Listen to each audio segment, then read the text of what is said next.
ஜனனம் என்பது ஒரு கரைதான், மரணம் என்பது மறு கரைதான்.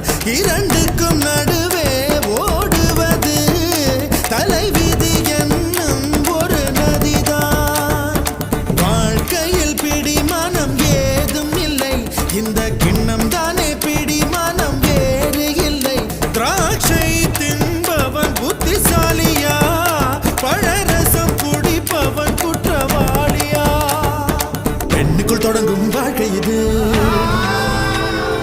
மண்ணுக்குள் முடிகிறதே.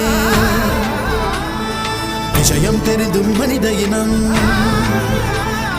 பெண்ணுக்கும் மண்ணுக்கும் பறக்கிறதே.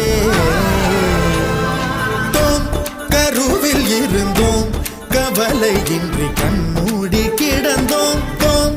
தரையில் விழுந்தோம், விழுந்தவுடன் கண் தூக்கம்.